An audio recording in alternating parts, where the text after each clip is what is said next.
short remarks now. Be prepared for interruptions. Can I take the podium? No, please sit there. Please sit there. It's better if you sit there. No, come on. Okay. I'll have to turn around, you see.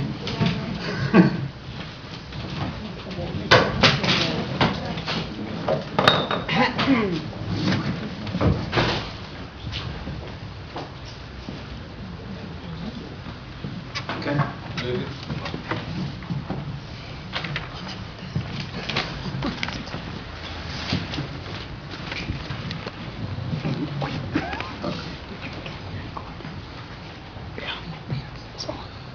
Ladies and gentlemen, good afternoon. I want to thank Norwegian Institute of Journalism for inviting me here. I am encouraged by the willingness to examine the way the Norwegian media cover the war, and I hope this will be made seriously, and in case there are some lessons that the media can show the ability to learn from it. I believe that there are many reasons to look into the way the coverage was made. Also because what we have seen here in Oslo during the war, which means it might be even more significant for Norwegians than it is for the image of Israel in Norway. For me, as I'm sure you can understand, this debate is much more than an academic debate per se. First of all, I'm an Israeli. I'm an Israeli diplomat. I have been here during the war in Gaza and in the 2.5 years before the war in Gaza. And I did my humble share when it comes to the Norwegian media coverage of this war in an attempt to explain what is sometimes quite difficult to explain, especially in Norway. I fully understand the frustration, even the anger by the media people and the people from the aid organizations, due to the fact that it was impossible for them to enter Gaza during the war, even if that meant that their lives were saved because of that. In a perfect world, they would have been allowed to enter. But it is very important to understand that we are not talking about a perfect world. Exactly like the Middle East is not Scandinavia, and Gaza is not Oslo. Despite of the fact that there were a few days during the war that we almost saw that Oslo turned into Gaza. Israel,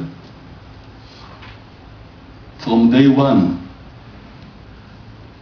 is known amongst the media as a paradise for journalists. We have always demonstrated utmost respect to the work of the media in difficult times.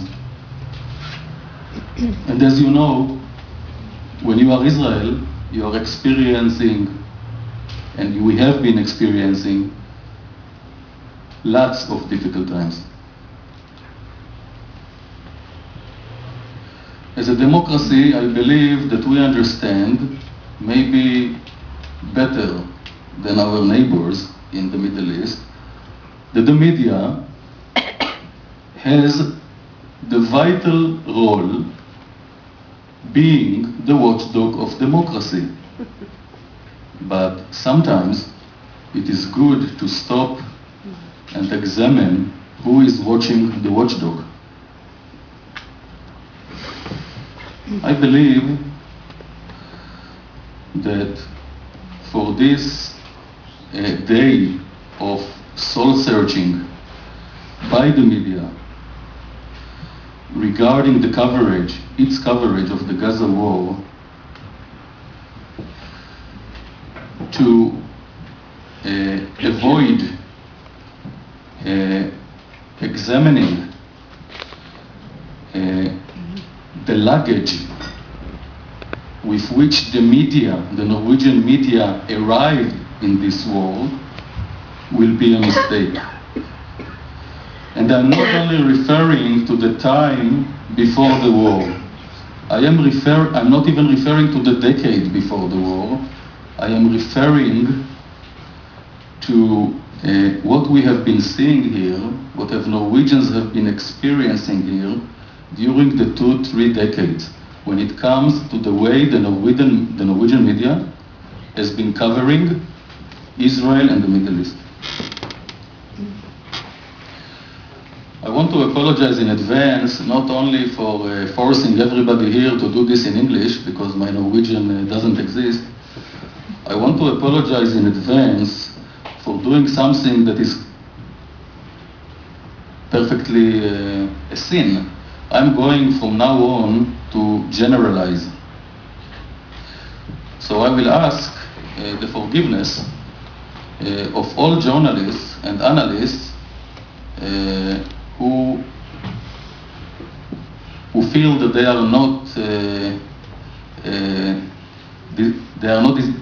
they don't deserve to be described like the way I'm going to describe generally the Norwegian media. Let's define media. Media, electronic, written, and of course the web. When I'm talking about the media from now on, I will talk about news, I will talk about analysis, I will talk about editorial approach, I will talk about the selection of interviewees, I will refer to the line of the questions asked by the journalists, and the reports and the editing of the reports. It is very easy, much too easy, to criticize Israel sitting in a place like Scandinavia. There are people here in the media, in the academia, politics, NGOs, that own their careers for exactly this. Israel has made also mistakes during the war, like other democracies, like other armies before her. Criticism is not something wrong as long it is based on facts and allowing us the opportunity to answer the criticism.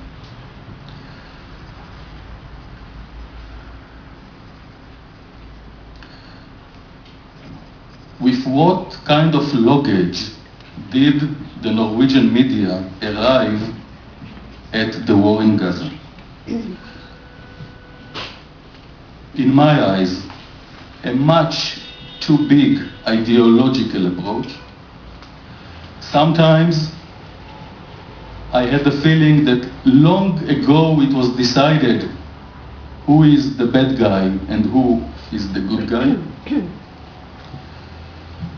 There has been a trend here, I'm sorry to say, for the last 2 or 3 decades, in which the Norwegian media kept bringing only part of the story from the Middle East and Israel. And for some reason it was always the same part, again and again. There was much too much zooming in, and we were missing zooming out. And sometimes important facts and developments in the Middle East and in Israel fell victim to this trend. I'm referring basically to the whole context and to the broader picture. And another disturbing trend, I think during the last 2 or 3 decades, whenever the Norwegian media dealt with Israel,